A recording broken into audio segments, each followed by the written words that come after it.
সকলকে শুভেচ্ছা এবং অভিনন্দন জানিয়ে আজকের ভিডিও শুরু করছি। আজকের ভিডিওর আমাদের মূল আলোচনা বিষয় শিক্ষক নিয়োগের যে সংশোধিত বিধির পরিপত্র জারি, কি কি সংশোধিত বিধি তৈরি হয়েছে সে বিষয়ে আমরা জানবো।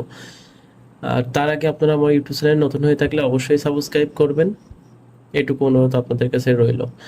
বেসরকারি শিক্ষা প্রতিষ্ঠানের শিক্ষক নিয়োগের নতুন বিধি তৈরির উদ্যোগ নিয়েছে সরকার। এজন্য একটি খসড়া তৈরি করে তা অনুমোদন জনপ্রশাসন মন্ত্রণালয়ে পাঠানো হয়েছে। বিধি অনুমোদনের কার্যক্রম একেবারে শেষ পর্যায়ে থাকায় আগামী সপ্তাহে এই সংক্রান্ত পরিপত্র জারি হতে পারে। অর্থাৎ হচ্ছে আগামী সপ্তাহে বলতে রবিবারে আর কি, রবিবারের পরেই এই পরিপত্রটা জারি হতে পারে। অর্থাৎ হচ্ছে আপনাদের 17 তারিখের দিকে, 17 তারিখের পরে আর কি বিষয়টা পরিপত্রটা জারি হতে পারে। এখন শিক্ষা মন্ত্রণালয়ের সূত্রে জানা গেছে, বেসরকারি স্কুল, কলেজ, মাদ্রাসা ও কারিগরি প্রতিষ্ঠানের শিক্ষক নিয়োগ হয় বেসরকারি শিক্ষক নিবন্ধন ও প্রত্যয়ন কর্তৃপক্ষ বা এনটিআরসি এর মাধ্যমে। প্রতিষ্ঠানটির প্রথমে নিবন্ধন পরীক্ষা নেয়, এরপর গণবিজ্ঞপ্তির মাধ্যমে নিয়োগ সুপারিশ করে থাকে। এখন যে বিষয়টি ওনারা বলছেন, এর ফলে পরীক্ষার্থী 2 বার আবেদন করতে হয়। এছাড়া নিবন্ধন সনদ অর্জন করতে গিয়ে অনেকেরই বয়স শেষ হয়ে যায়। পরবর্তীতে তারা আর গণবিজ্ঞপ্তিতে আবেদন করতে পারবেন না। মন্ত্রণালয় জানিয়েছেন এইসব বিষয়ে যে বিষয়গুলো আর কি, যে সমস্যাগুলো সৃষ্টি হয় সে বিষয়ে একটি সংশোধন বা এনটিআরসি শিক্ষক নিয়োগ বিধি সংশোধন করা হচ্ছে।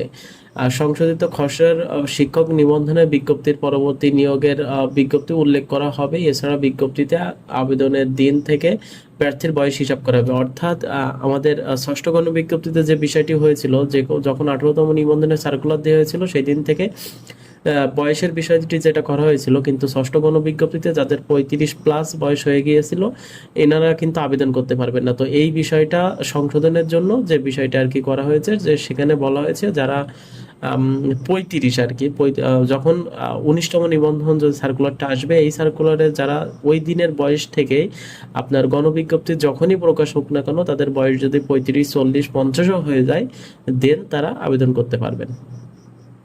এখন এই বিষয়ে জানতে চাইলে মাধ্যমিক ও উচ্চ মাধ্যমিক বিভাগের যুগ্ম সচিব উনি বলেন আর কি, দ্য ডেলি ক্যাম্পাসকে বলেন যে বেসরকারি শিক্ষা প্রতিষ্ঠানের শিক্ষক নিয়োগের বিধির কিছু পরিবর্তন করা হবে। আগামী সপ্তাহে সংশোধিত বিধি পরিপত্র জারি হতে পারে, এই সম্ভাবনা রয়েছে। যেমন হচ্ছে আপনার আমি যেটা বললাম আর কি, 17 তারিখের পরে। এখন শিক্ষা মন্ত্রণালয়কে জানিয়েছেন নতুন বিধি বেসরকারি শিক্ষা প্রতিষ্ঠানের শূন্য পদের সংখ্যা দ্বিগুণ প্রার্থীকে ভাইবার জন্য ডাকা হবে। এখন দেখা যাচ্ছে প্রতিটি সাবজেক্টের দ্বিগুণ, অর্থাৎ একটি সাবজেক্টের একজনের বিপরীতে 2জন আর কি বিষয় এরকম থাকবে, যে এইভাবে আর কি ডাকা হবে। অর্থাৎ শূন্য পদের সংখ্যা 50,000 হলে ভাইভাতে 1 লাখ প্রার্থী অংশগ্রহণ করবেন, আমি যেটা বললাম আর কি। আর মানে একটি পদের জন্য 2জন করে থাকবেন আর কি। আর শুধু ভাই নয়, চূড়ান্ত ফলও শূন্য পদের সংখ্যা অনুযায়ী দেয়া হবে। আর যতগুলো পদ শূন্য থাকবে তার চেয়ে 20% বেশি প্রার্থীকে চূড়ান্তভাবে পাশ করানো হবে। এখন যতগুলো পদ শূন্য থাকবে তার চেয়ে আর কি 20% বেশি প্রার্থীকে পাশ করানো হবে। তো এই পরিপত্রগুলো আর কি নেক্সট যে সপ্তাহ আর কি 18 তারিখের পরে এই পরিপত্রগুলো কিন্তু জারি হবে। আর নতুন নতুন আপডেট নিউজের জন্য, সর্বশেষ খবরের জন্য অবশ্যই চ্যানেলটি লাইক এবং সাবস্ক্রাইব করে থাকবেন। ধন্যবাদ।